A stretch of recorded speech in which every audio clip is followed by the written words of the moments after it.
بسم الله الرحمن الرحيم الحمد لله رب العالمين والصلاة والسلام على أشرف الأنبياء والمرسلين نبينا وقدوتنا محمد عليه أفضل الصلاة وأزكى التسليم اللهم علمنا ما ينفعنا وانفعنا بما علمتنا وزدنا علما يا رب العالمين. First of all, thank you everybody for being here today, for organizing this wonderful conference, and for inviting me. It's an honor and a privilege.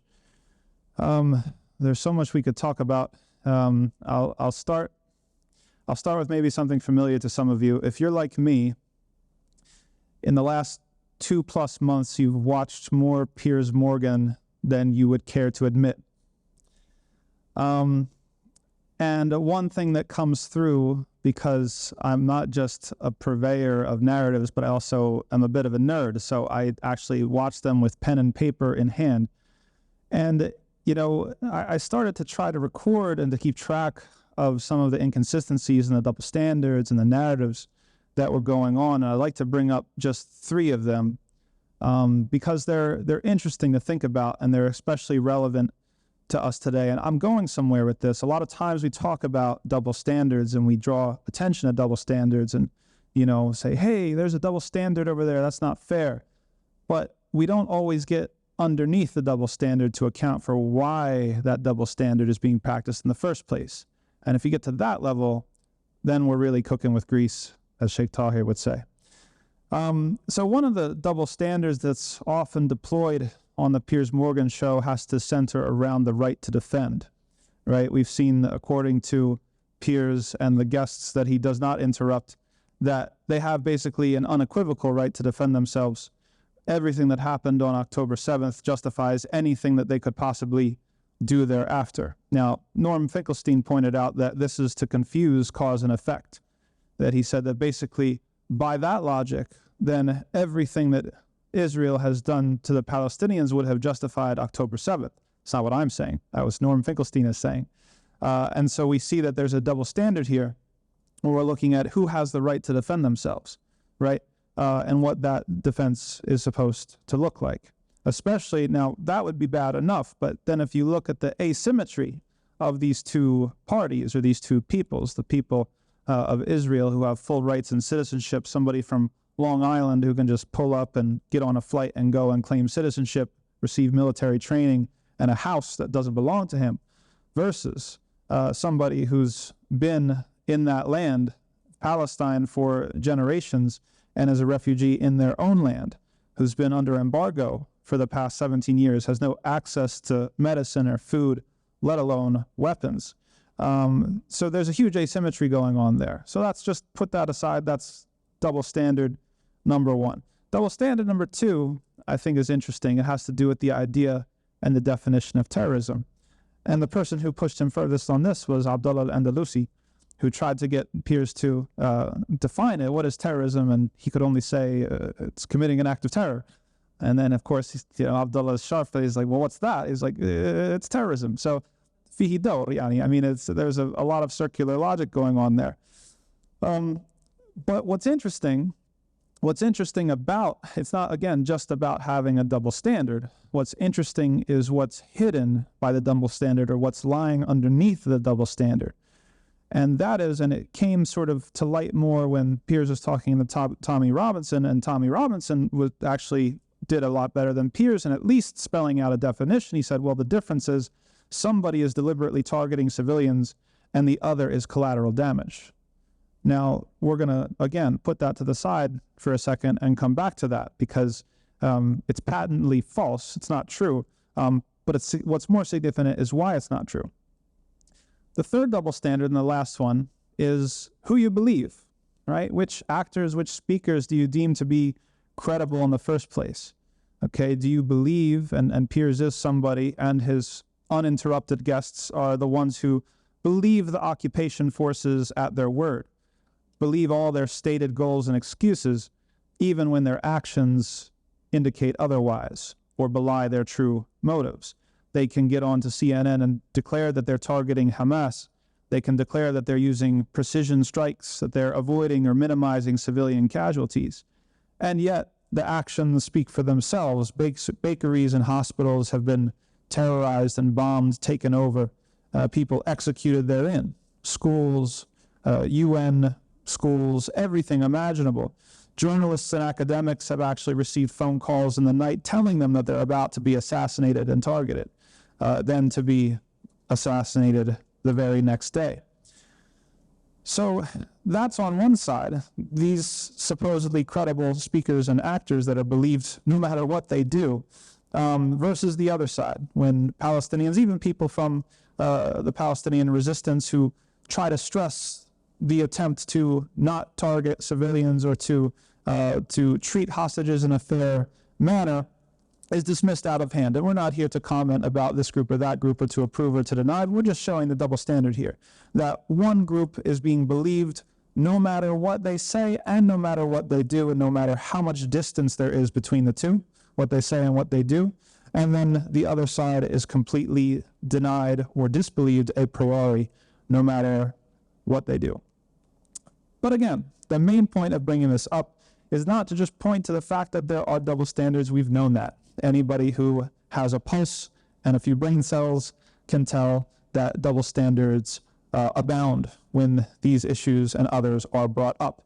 The more interesting question is, why do these double standards exist in the first place? What's underneath of these double standards such that something that's so obvious to you and me could go completely undetected or deliberately ignored from other people? And the thing that I'd like to put my finger on is what I call a secular prejudice. That there is a secular prejudice at play when it comes to explaining the existence and the functioning of all of these double standards. What is the secular prejudice? The secular prejudice is an assumption that secular violence is always rational, it's always calculated, it's always limited, and it's always necessary. It's always for peace. Even if it's regrettable, there's peace on the other side. Whereas religious violence within the secular bias is always fanatical, it's always hateful and hate-filled, it's always unquenchable, and it's always a threat to peace rather than a path to peace. Now, some really telling examples, and I've got this fantastic book with me that I just finished, which I think is required reading for the Muslim community. It's by a scholar called William T. Kavanaugh. It's called The Myth of Religious Violence, and I do recommend everybody check it out. It's a fantastic book.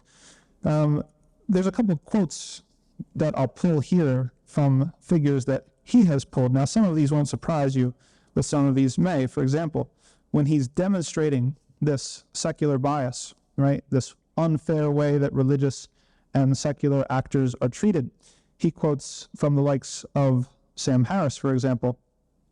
Now, Sam Harris, he talks about the need for supporting even Muslim dictators in the Muslim world. He's not very shy about this at all. He says, in fact, that we have to support corrupt and oppressive regimes in the Muslim world to try to keep a lid on their irrationality. He says, quote, "This is a terrible truth that we have to face. The only thing that currently stands between us and the roiling ocean of Muslim unreason is a wall of tyranny and human rights abuses that we have helped to erect."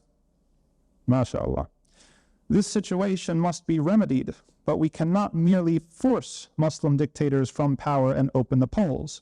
The remedy is as follows. He continues and says, "It seems all but certain that some form of benign dictatorship will generally be necessary to bridge the gap. But benignity is the key. And if it cannot emerge from within a state, then it must be imposed from without. The means of such imposition are necessarily crude. They amount to economic isolation, military intervention, whether open or covert, or some combination of both. While this may seem an exceedingly arrogant doctrine to espouse, it appears we have no alternatives." So what Sam Harris is doing, and everyone like him, he's not an exceptional example, is that on one page in his book, he is criticizing, let's say, the Salem witch trials, right? The religious torture of people as something that is so unconscionable that thankfully we have secularism that saved us from it. Whereas he then goes on to defend the torture of terrorists and the intervention and insertion and imposition of dictators across the Muslim world. You might say, okay, well, that's Sam Harris. Sam Harris is a nut job. And that's true. But this type of thinking is widespread, and it's not limited to just Sam Harris types. For example, I'll get to another sort of nut job, and then we'll have one more that's more interesting. Christopher Hitchens, he equates religion with totalitarianism, and he says, basically, and this is really, really fascinating, quote, "We can't live on the same planet as them." Now he's talking here, the context of this quote is his opposition to what he calls Islamic radicals, and why he supported and was a vocal support for the invasion of Afghanistan and Iraq. So he says, we can't live on the same planet as them. And I'm glad, because I don't want to. I don't want to breathe the same air as these psychopaths and murderers and rapists and torturers and child abusers. It's them or me. I'm very happy about this because I know it will be them. It's a duty and a responsibility to defeat them. But it's also a pleasure. I don't regard it as a grim task at all. He goes on, cluster bombs are perhaps not good in themselves, but when they are dropped on identifiable concentrations of Taliban troops, they do have a heartening effect. So we see again a very similar thing. We have the justification of torture, the justification of barbarity. When it's done by a secular actor, when it's done for a secular cause, it not only becomes a regrettable thing that we have to suffer through, it can be necessary, it can be pleasurable even. Heartening is the word that he used. But if the same exact thing were to be done by somebody who says, La ilaha illallah, or God forbid they say Allahu Akbar, then all of a sudden this becomes the worst thing that one could possibly do. Now again, you might say, well, these are some really far out figures, Tom. I mean, what is this really so widespread? And I'll say, okay, let's go to an NYU professor of journalism who is a self-identified liberal named Paul Berman. He says when he's talking about the Palestinians and any Palestinian resistance to the occupying forces, he calls it only motivated by mass pathology. And he says, liberal democracy and free markets also reinforce each other. Oop, I'm sorry, that's not the right quote, pardon me here. Yes, here we go. This is the one. The blanket of greater violence that is imposed by the Israeli occupation. Now, this was written before the Piers Morgan interview, so just think of this. The blanket of greater violence imposed by the Israeli occupation is always seen as a response, and I'm sorry, these are not the words of Berman, these are the words of the author, Kavanaugh, are always seen as a response to, and never an aggravating factor in, the futility and madness of Palestinian violence. Berman rules out a priori any serious consideration of the actual root causes and history of the Israeli-Palestinian conflict by declaring one side to be mad before any empirical work is done. So we see that this bias, why am I talking all about this? Because this bias is probably one of the single most powerful biases that exist throughout media. If you go to CNN, you go to MSNBC, you go to Fox News, you go to Piers Morgan, we see the same bias over and over and over and over again.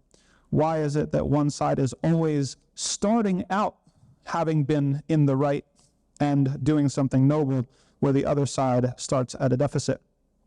Now, it shouldn't take a lot to demonstrate why this secular bias is such a fallacy. In fact, if you look back on just the last 100 years of history, it throws the entire thesis into doubt. We have seen probably the most violent past 100, 150 years in the history of humanity, and that goes by any metric at all. Whether you're looking at conflicts and wars, the wars of World War I and World War II, deserving of their names, were more barbaric and achieved much more casualties than any sort of conflict that was known up until that time.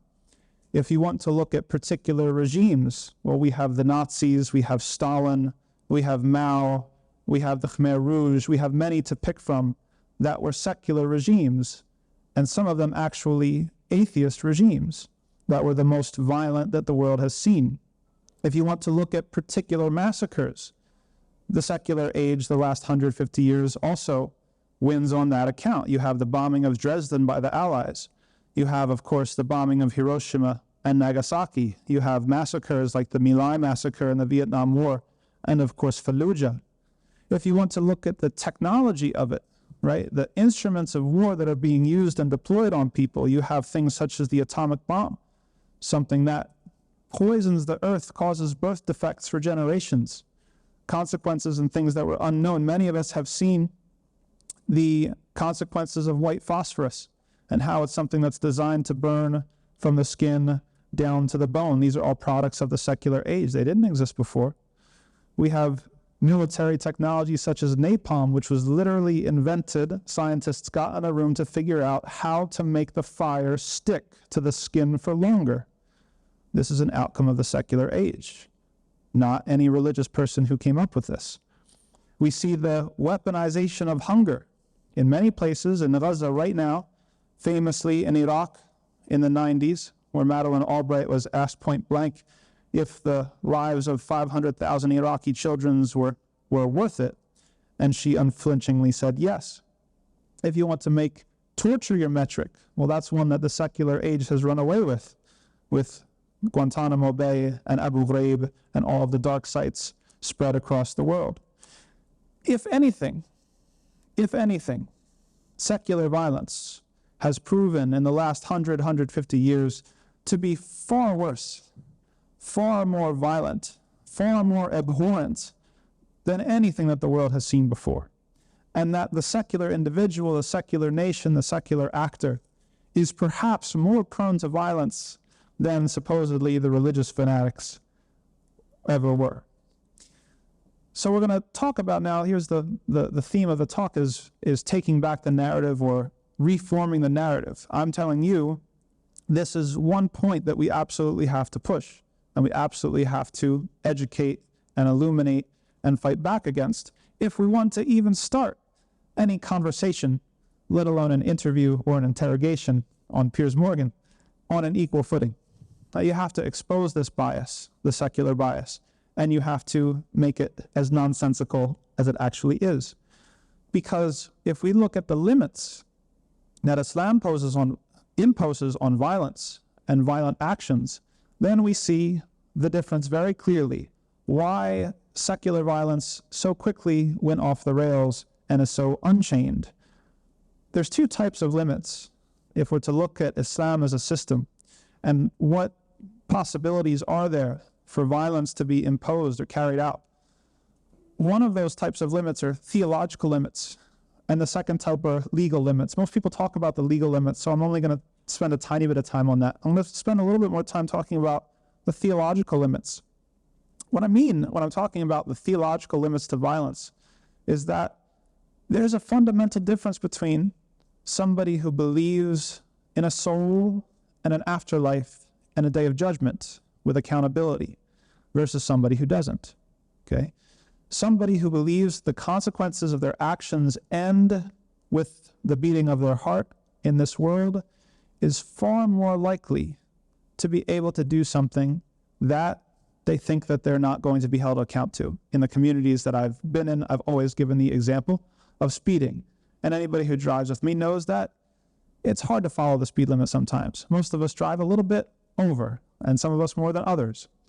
And yet we do it, and we do it, and we do it, and we do it some more. And I ask why? Why do we drive over the speed limit? Well, we know it's illegal. We know we can get in trouble. We know we can get points on our license or our license revoked. And the frank answer is we don't think we're going to get caught. And that is a fundamental point about human morality and ethics, that if you don't think you're going to be held to account, then the majority of people will do whatever they're able to do and do whatever they're able to get away with. So if somebody rejects the possibility of a creator, of an almighty God, let alone of a soul, let alone of consequences in the afterlife, a perfect God holding you to account with eternal consequences, think about what that person is capable of doing. Versus somebody who fears their Lord. Maybe they have an interest, maybe they have an invested reason what they would want to commit an act of violence, but at the very least, they have this theological barrier. They know that they're going to have to stand in front of their Creator, and they know that they're going to be held in account, and that the consequences of what they have done, they might be eternal. Allah subhanahu wa ta'ala says, هَلْ يَسْتَوِي الَّذِينَ يَعْلَمُونَ وَالَّذِينَ لَا يَعْلَمُونَ. Allah subhanahu wa ta'ala told us that these two types of people, they're not the same, and we can't pretend that they are the same. So that's a very important theological limit to violence, and it also explains why secular violence has gone off the rails and basically is floating into outer space at increasingly accelerating speeds. There are also legal limits within Islam, and some of them are well known, and some of them are maybe not so well known. We have very specific, particular limits, such as only fighting combatants, right? We don't target civilians. When it comes to people who surrender, accepting that surrender. We have many different sort of things that are very, very well known. I don't want to spend a lot of time on those. But there are also legal limits when it comes to what is the purpose of jihad? What is the purpose of violence? It's not something that's good in and of itself. It's not a maqsad. It's not something that is an end to which we strive. Rather, it's an adah. It's a tool. It's a means that is used to achieve something else. What is that thing, and is it a good thing? I think if we look at secular violence and we look at what it's geared towards, we can easily say that it's not good, no thank you, we don't want it. When it comes to the violence that Islam or the Sharia do permit, then the overall goal, we can maybe mention two. One is just to create a space in which da'wah can happen. That da'wah has to be allowed to happen. And if somebody is going to try, or a nation is going to try to stop preaching to the truth, then that is a problem, because it stops people from potentially saving their souls and their afterlife. And the second is so that justice reigns, for everyone and every creature on earth. And why that's so important for us as Muslims is because we believe axiomatically that we're the only ones left with guidance that's intact from our Lord and our Creator. And so where Christians grasp for straws and try to find a just war theory and squeeze it out of their books, we have something that's much more clear, much more concise, and much more well preserved. Many of the images and individuals that have come through social media with its coverage on the genocide in Gaza have laid waste to the secular bias. And I'll talk about them more in tomorrow's session, inshallah ta'ala. Particularly the figures of the Muslim men. And among the Muslim men of Gaza, particularly figures such as Khalid Nabhan, somebody who the secular bias has portrayed as the most dangerous person on earth. He's the big bearded Arab guy, the Muslim guy that's going to shout Allahu Akbar. You have to worry about what's under his vest. That's the image that has been sold to us and reinforced to us through media, through images, books, movies, you name it. And yet, the world has seen and hearts have melted at the humanity of this individual and his gentleness, his firmness, his reliance upon his Creator. Where the people who are supposed to be more trustworthy, the shaved faces, the stuffed suits, they are the ones who are committing genocide. They are the ones who are telling us that the slaughter of babies is okay. They are the ones who stand before the world exposed and condemned as the animals that they are, because they do not have any limits. They do not fear their Lord. And so, we see that when it comes to upending these particular narratives and taking them back, we have everything that we need. Islam obviously has the theoretical chops. We have enough history on our side to demonstrate the fallacy and the folly of thinking that this world that we live in is somehow the most just and peaceful world that has ever existed. And we also have the shining examples from our ummah, the ummah of Muhammad sallallahu alayhi wasallam, that embody and demonstrate what humanity and guidance and justice and mercy truly look like. And we take heart from that. Thank you very much. Subhanakallahumma wa bihamdika, ashhadu an la ilaha illa anta, astaghfiruka wa atubu ilayk. Assalamu alaikum.